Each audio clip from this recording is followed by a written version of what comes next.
Good morning, all of you again. Welcome back to the course on mobile communication and computing. During our previous session, we started with the second module in that. So we are going to discuss about the three units or the three concepts which are GSM, GPRS, and then UMTS. Apart from that, in the last lecture, I played a video, and that video which was completely explained about how does our mobile phone works, right? From beginning of how your mobile phone which transmits a signal from our mobile handset to the base station, right? Again, how it works. So I'll quickly summarize the concepts in a minute, then that will be easy for you to understand the further things. Whenever you are making a call, right? And so whatever the information, say for example, if you are sending a message and if you are making a call, all these things, all the analog signals, that will be converted into digital signal. That digital signal will be transmitted through an antenna which is built in your mobile. That antenna which will transmit all the digital signals in the form of electromagnetic waves. The electromagnetic wave which move from your mobile phone to the base station. Base station is called a tower which is placed by the telecom operators, maybe the Airtel tower or the Vodafone tower, that receives the antenna which is built in that base station, that receive the electromagnetic waves which are transmitted from your mobile phone. And that electromagnetic waves, so that need to convert into the high power and optical signals, right? And that base station which is connected with the fiber optic cables, and all your electromagnetic waves which you send, so that are converted into optical signals. That optical signals, so that will transfer a light speed. By the way, the different base station which is placed throughout the country or throughout the nation or internationally, all these base stations which are interconnected through the fiber optic cable. So suppose if I'm making a call from Mumbai to Chennai, right? And if I'm staying in a Mira Road, now if I'm making a call, if I'm sending any video or audio or SMS, right? So first that will be received by the base station which is placed in the Mira Road. From the Mira Road, and that signal which will be transferred in the form of optical signals to the Chennai base station. And the reverse process will be carried out in the Chennai base station. In between, there are some functional elements which are present, right? Base station system as well as mobile switching center. And once if the optical signal is reached in the receiver base station, say for example, Chennai base station, and what that base station will perform is that the optical signals again, so that will be converted into the electromagnetic waves, and the electromagnetic waves that will be transferred from the receiver base station to the receiver mobile phone. Again, once if the receiver mobile phone receives the electromagnetic signals, and so that electromagnetic signal, so that will be converted into analog signal, or maybe the voice or the videos, whatever the form which is, right? So that will be decoded into the corresponding data, and so that will be used by the receiver. So in between, so this is what the quick entities, right? Sending mobile phone, receiving mobile phone. In between, sender side base station, receiver side base station. In between these two base stations which are connected through a fiber optic cable. That by the fiber optic cable which is connected with the different entities that we are going to look into the further slides, that we are calling as the base station controller, mobile switching center, right? Again, this mobile switching center which is equipped with the different entities like location register. When we talk about the location register, so which are the element which basically tells about the user where he currently registered with the specific SIM card. Also, we discussed about what is meant by SIM card, and then IEMI number, IMSI number in the previous session. Also, we'll revise the thing, and then we'll further extend with the concepts, right? So this is what the simple logic, how the call has been originated from the sender and it is reaches to the receiver, how the call has been made between the two users, how the data transmission in terms of voice, text, other videos, all the data or other voice communication which takes place from one user to other users. So this is what we deeply discussed in the previous session also. In today's session, we'll continue with the same topic, right? And we'll have the introduction as well as history of GSM, right? So we all might be knowing about GSM, which is the part of 2G generations or second generations. When you talk about the first generation which they have used analog signal, right? And we also discussed during the first unit and some of the model which were covered in the first unit. In the first generation, they were using a high power transmitter, right? High power antenna, right? Which was used to transfer the signal for the longer distance. That means that they were, instead of using multiple antennas, they were using only one antenna, that is a high power transmitter, right? So that requires a high energy in order to transmit the signal. Maybe the single transmitter which provide a coverage area of 50-kilometer diameters, right? So you may imagine about the power as well as the coverage area of the one single transmitter, right? Now, so what was the problem with that? The AMPS of the first generation was that they required the high power transmitter, as well as they were not able to provide the services to the more users because of the restricted with the frequencies. The frequencies are limited. To overcome these issues, they were decided to go with some other alternative technique. So because of that idea, GSM came into the existence. When you talk about the idea behind the GSM, instead of having a one bigger cell, the bigger cell was divided into small geographical unit that is called a cell, right? Each and every cell which is going to be used by a single low power transmitter that is called a base station. So in the earlier first generation, they were using one single transmitter which was providing coverage of 50-kilometer radius, for example.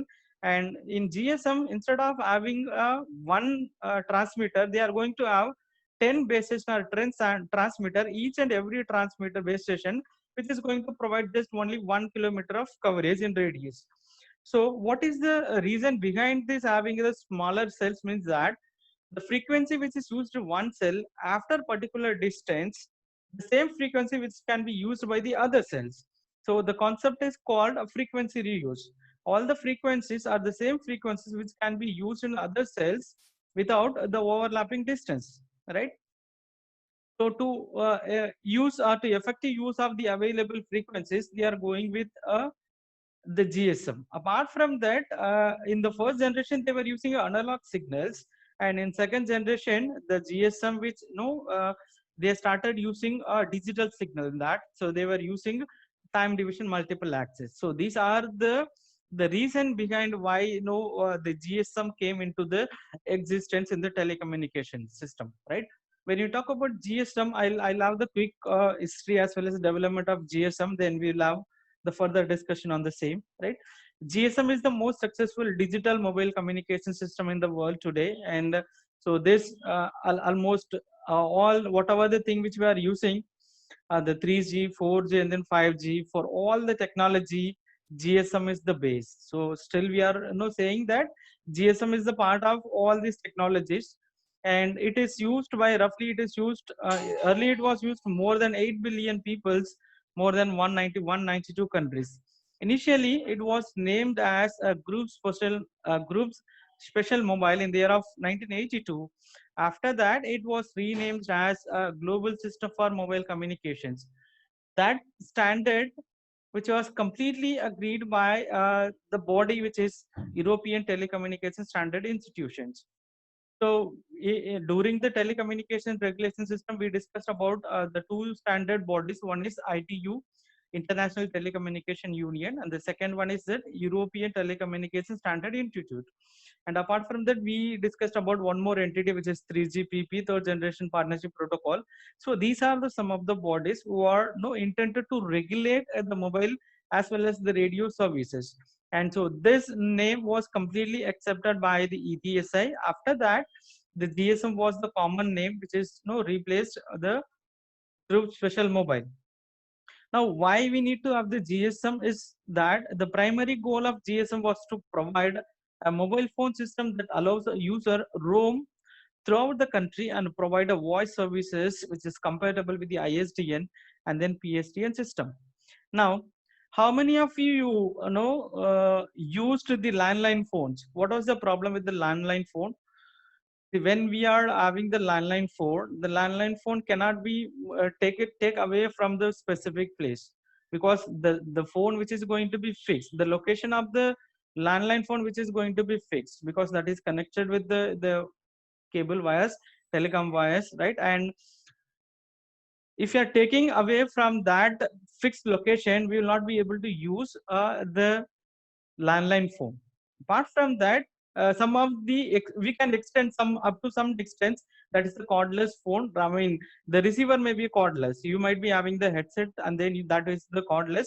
But you cannot move away from your base with more than 10 meters. After that, your call will be disconnected automatically. Even some of the phone which supports. And when you talk about the GSM, whatever the mobile phone which you have today, maybe uh, the smartphone, whatever you have, and that supports for the mobility. So this was we discussed in the first introduction part itself. When you talk about the mobility, right? Any device which supports for move from one place to other place, movement from one place to other place also, that continues to provide us services without any restricted with any fixed location, that is called a mobility. So this GSM telephone which supports for mobility, and even if I have one SIM card which is I bought it from Tamil Nadu, I can use throughout the country. Even if I go for some other country internationally, that should support.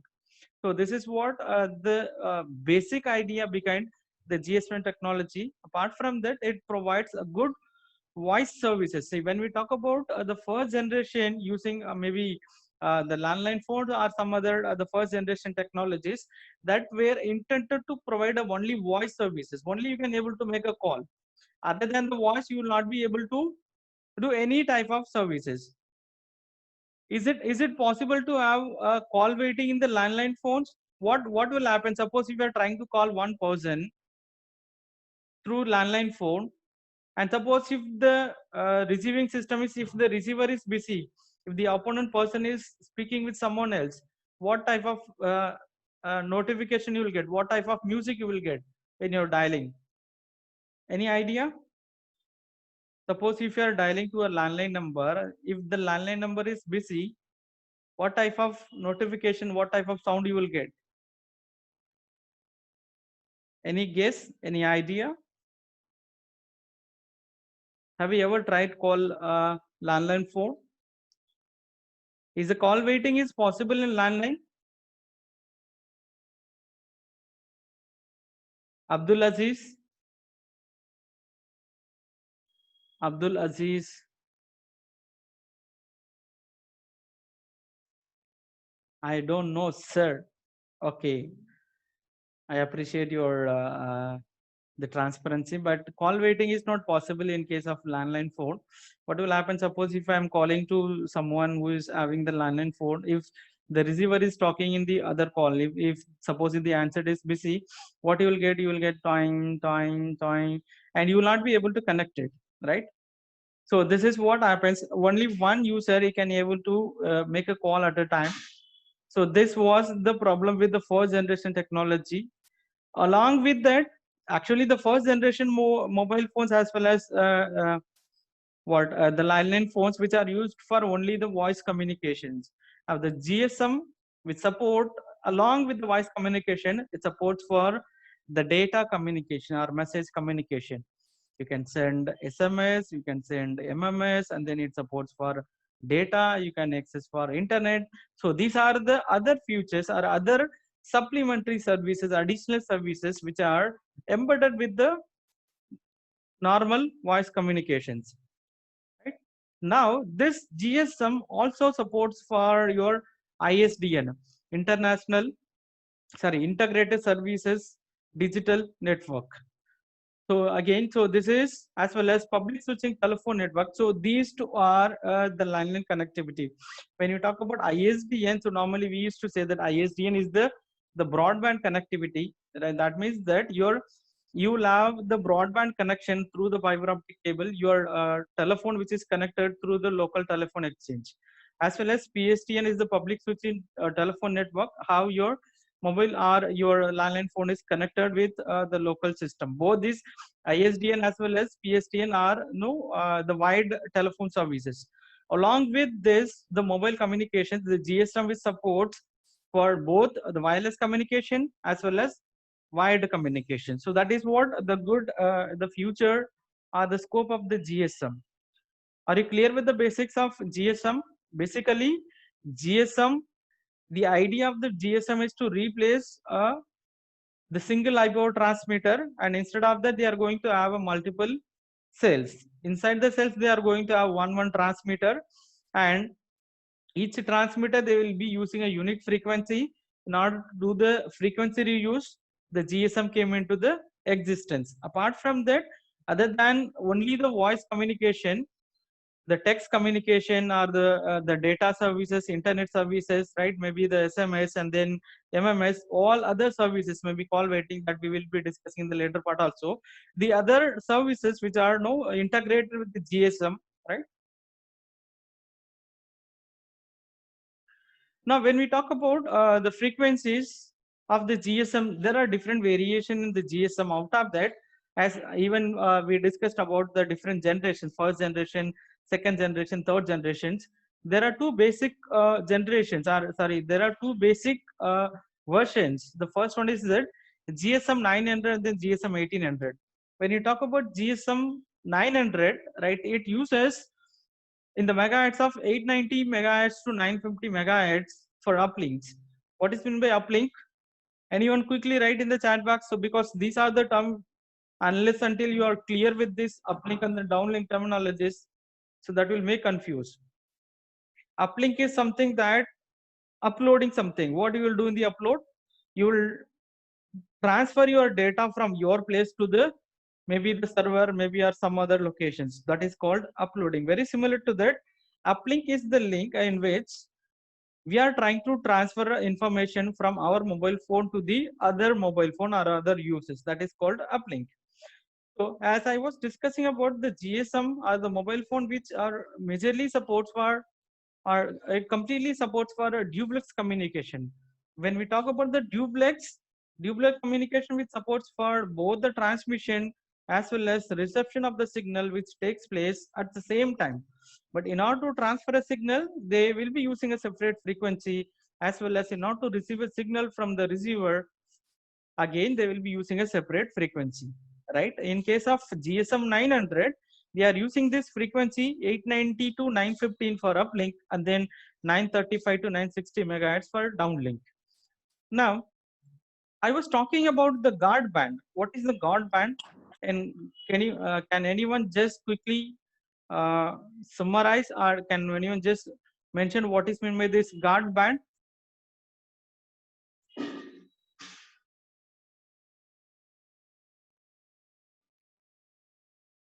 When we talk about the guard band, I was explaining with the road system. Suppose if there are two lanes, one is for inward and the other one is for outward. In order to segregate the two lanes, and in between you may find the barrier guard, right? So that is the guard, right, to avoid, so that one vehicle will not move from the inward lane to the outward lane. Very similar to that. So there should be some gap or minimum, no, the gap should be maintained to avoid the overlapping. So that the frequency gap is called what? Guard band. Is it clear for all of you? Yes. Thank you, Bharat. So very similar to that, when we talk about GSM 1800, and so which uses 1710 megahertz to 1785 megahertz for uplink, and then 18052 to 1880 megahertz for downlink. So also this is called a digital cellular system in Europe. But in our India, we are using both 900 GSM 900 as well as GSM 1800. So depends upon the country, depends upon the country's specification as well as population, right? They may go with maybe the GSM 1800 or GSM 900 again. So there are some other proposal which is GSM 400, which also exists in some other countries. But in our India, we are using two GSM mode, which is GSM 900 and then GSM 1800. Other than that, there are some other additional GSM services which exist, which is called a GSM rail. A GSM system that has been introduced in several European as well as Indian countries for the rail purpose, which is called GSM rail. So what are the speciality with this GSM rail when compared with the normal GSM? Means that the special features are emergency calls with an acknowledgement, right? So this immediately are suppose if the whatever the railway stations are, maybe the loco pilots, maybe the other operators in the railway system, right? And they will be using emergency calls with an acknowledgements, as well as they can make a voice group call services. Say for example, only the loco pilots, all the loco pilots which can be, make a group call, or maybe the operators, maybe the executives, all these specific users, they can make a group call services as well as voice broadcast services, right? So normally we used to send one-to-one communication. Other than that, suppose in case of any emergency, right, one single message that broadcasted to the multiple users at a time. So these are the some of the features, right, which were adopted in the multiple countries regarding the GSM rail. So this is a specific frequency which are used only by the railway purpose. So and this frequency is not available for the public use or public communications. And there are some other features with the GSM rails, right? So this calls are prioritized, and high priority calls preempt low priority calls. So here, based on the priorities of our each and every specific operations or every specific call from where it is originated. So you all might be knowing about the preemptive as well as non-preemptive, right? And when we talk about the preemptive scheduling, suppose preemptive operation, suppose if currently one operation is in some execution, suppose if any other process comes for executions, right? If high priority values, automatically currently executing operation will be suspended, and the high priority operation will be executed first. After that, the suspended operation will resume its operation. Very similar to that, during the call, if suppose if one person having in communication, suppose if any other high priority call comes in the GSM rail, so already existing call will be disconnected, and so this high priority call will be connected automatically. Other than that, the additional features, which is emergency call, which is you will be connected whenever if you are dialing any emergency numbers, maybe 108, or maybe helpline, maybe the other fire alarm 100 for maybe the police, and all these emergency services which are connected within a 2 seconds, as well as group calls less than 5 seconds. So because this frequency which is only reserved for the railway or the railway related services, so the frequency availability will be high, as well as, so which no with a short period of time you will get provide or you may get connect all services. Other than that, some other features, calls can be directed, for example, to all users at a certain locations, maybe very similar to the in the group call. So if you wanted to broadcast only a message, or if you wanted to connect a group call to the multiple users in the specific location in case of any accident happens in the specific location, and if you wanted to convey the thing to the only the specific people who are belongs to that geographical locations, only those users can be get a broadcaster's message, or only those users they can get they can get a call through a group call services, right? And what are the some of the disadvantages with this GSM technology is that, so suppose if the train is moving more than 160 kilometers, in that cases these services may not be able to, because GSM again which requires an handoff. Suppose if this vehicle is moving more than 160 kilometer per hour, and that time again, so it may face some problem in order to provide the handover. Other than that, all other functionalities, if in case if the rails are which runs less than 160 kilometers, now this the GSM rail which are the best GSM services in order to incorporate with the GSM related or the rail operation related call activities, and then the other management.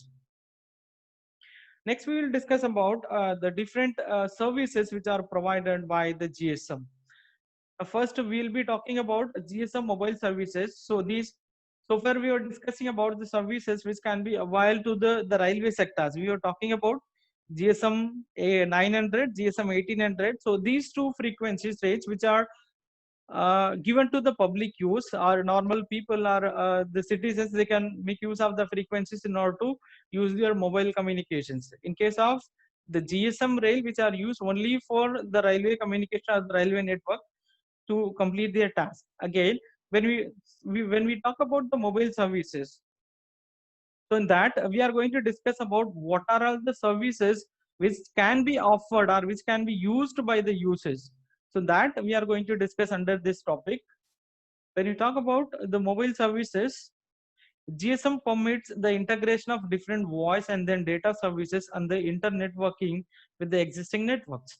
So when I talk about the internetworking existing networks, so that are the network which are already exist. That is your PSTN network, public switching telephone network, or maybe the ISD, an integrated service or digital network. So these are maybe your fiber optic cable which are already laid or used by the telecommunication operator for internet purpose, or maybe the landline phone. So this GSM will support or which may be integrated with the PSTN or ISDN to get connected with the other equipments.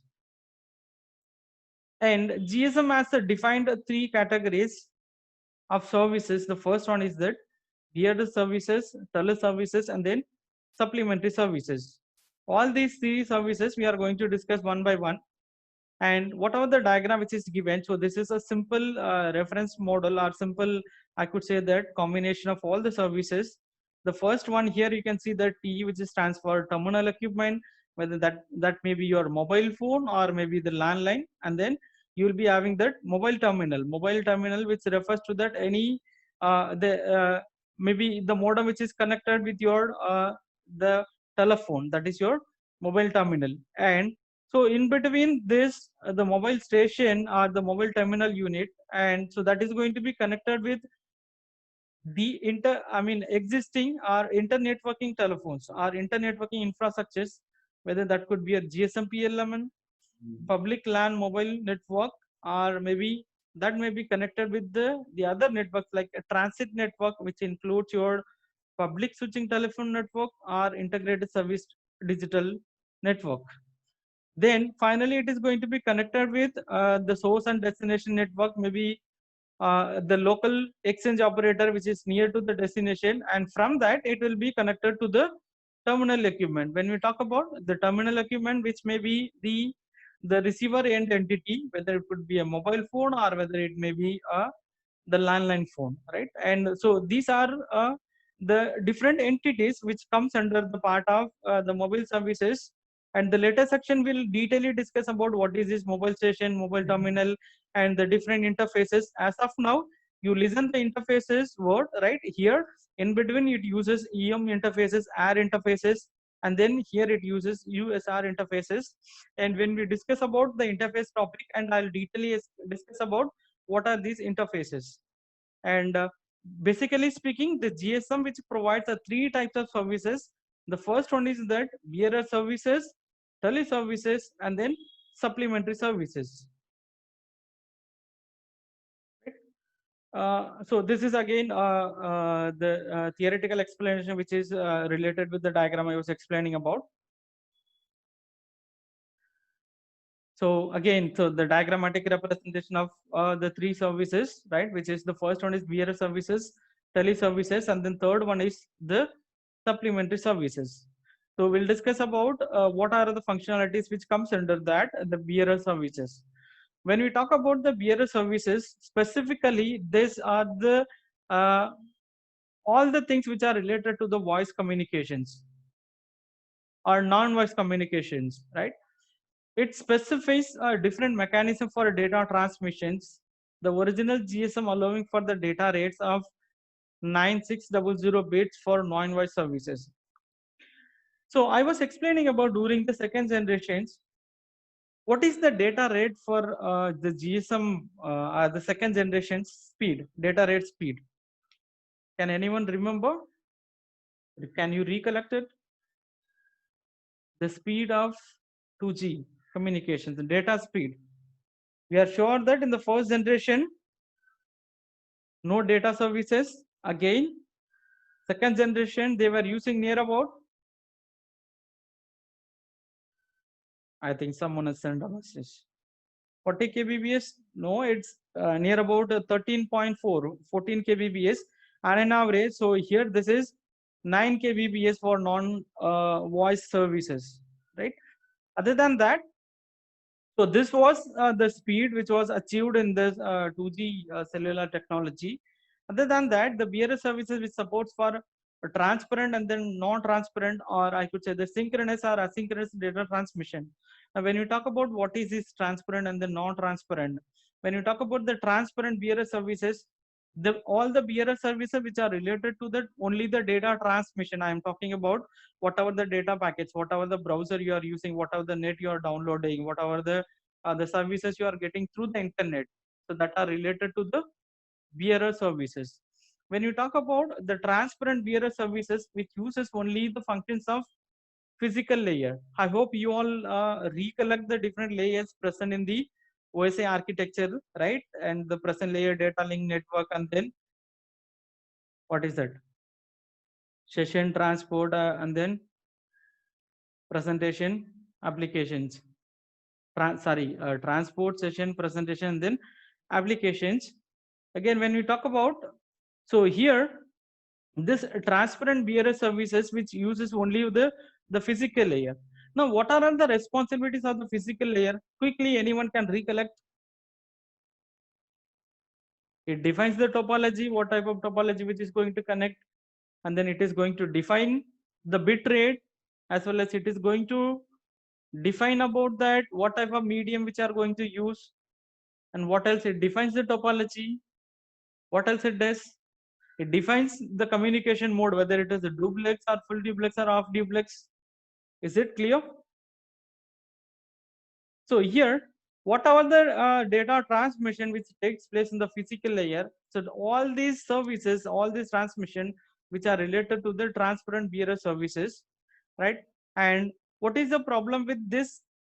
The transparent BRS services is meant that the data transmission has a constant delay and throughput if no transmission error occurs. What is meant by this transmission errors? Maybe during the data transmission, maybe due to thermal condition, or maybe due to some other external forces, the data or the packet which may last during the transmission. That is called the loss. Maybe the noise, additional information might have added to the actual element, or maybe some of the packets might be missing when it received, right? And unless until if we receive the complete packets, again the data cannot be fulfilled or completed. To avoid that, now in the layer one, in the physical layer, they are going to use a forward error correction technique, right? So this forward error correction technique, which improves the quality of the transmission when they are using the transparent BRA services. Now, what is this? What is meant by this error correction as well as error control? I think in the computer network, you would have studied about the redundancy check, cyclic redundancy check, and then Hamming codes, and then error correction, error forwarding techniques, error correction, and then error detection technique. In that cases, what they will do in case if error has been identified, sometimes so error detection as well as error correction. In the error detection, it will identify only is something error is there in the data. In case if data is missing, of packet is missing, that will be detected, and that will be intimated to the sender or the receiver missing up some packets. In case of error correction technique, in case if the receiving protocol, it finds that if the data, some of the data are missed, or some of the data are misplaced, automatically it try to identify that what kind of technique which they used for transmitting the data. Automatically, based on the certain codes or hashing codes, as well as the Hamming codes, it will try to reproduce the data which is lost. So based on this technique, the error correction technique which incorporated with this, the different layers, maybe in the transparent layer which uses only the physical layer, in the other layers the non-transparent services which uses the remaining two layers. Depends upon the forward error correction channel or forward error correction code, right? And which may the data rate which may vary from 2.4, 4.8, 9.6 kilobits per second. And this transparent bearer service do not try to recover. So this is again I was explaining about only the error detection, not error corrections. Again, when we talk about the other services like non-transparent bearer services, which runs on both the remaining two layers, layer 2 and then layer 3, which is uses for the error correction as well as flow corrections. What is meant by this flow correction? Flow control, sorry, flow control. So this mobile communication, which uses a different types of network, maybe the wireless network and then wired network, if the both the sending as well as receiving devices and should operate on the same sending as well as receiving speed. Otherwise, what will happen? That may lead to the data loss. Listen, all of you. Suppose if the meeting ends, join after 5 to 10 minutes, and then I'll reconnect it. Suppose if the data lost, suppose if the both of the transmitting as well as receiving device operates on the different transmitting as well as receiving speed, and so that may lead to the data loss. In that case, what it will do depends upon the receiving capacity, receiving device capacity. So the flow will be controlled. Maybe suppose if this receiving device is receiving only small amount of data when compared to the transmitting data, maybe the buffer will be placed in between the receiving device, where the buffer will have the capacity of storing more devices or more information. Depends upon the receiving device, the data will be transmitted from the buffer to the receiver device. So by the way, here by placing a different entity, so we can avoid the flow controls, or we can